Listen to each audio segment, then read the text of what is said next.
right, welcome back. We're still on diabetes medication here as part of the Diabetes Eating and Wellness series with our favorite endocrinologist, Dana Stallings. Dana, take it away.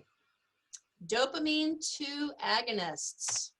Cycloset, again, a medication that we're not using too often. It is otherwise known as bromocriptine. So the dopamine 2 agonists help to lower blood glucose levels after a meal. The side effects, though, tend to be cardiac or heart in nature. So for that reason, we're not using it too often because we don't want heart side effects, and it also does not lower the glucose levels after meals quite that effectively.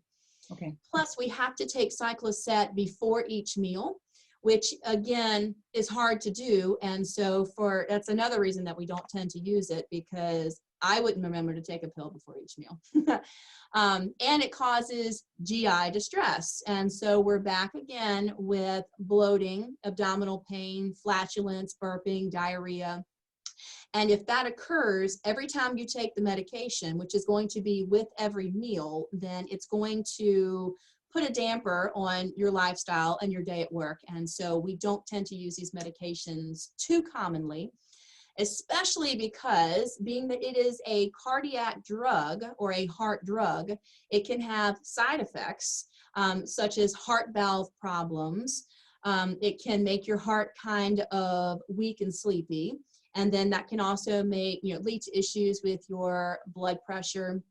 It can, it can lead to swelling with legs or arms, because if your heart is not pumping as effectively as it should, because it's kind of tired and lazy from taking one of these medications, then it can make all of that extra fluid pool in your hands and in your feet, because they're the ones that are the furthest from your heart. Paranoia and agitation are some of the side effects that you can experience with taking this medication, which doesn't feel good for anyone.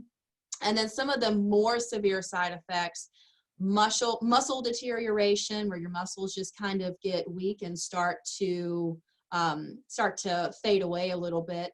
Compulsive behavior, making you do things without thinking about it that you otherwise wouldn't have done, kind of in there with the paranoia and agitation. Restless legs, laying in bed at night and your legs are just always going. And psychosis, making you solidly crazy. So for all of these problems, we do not tend to use this medication commonly nowadays. Great to know. I'll be on the lookout. Thanks, Dana. Yes.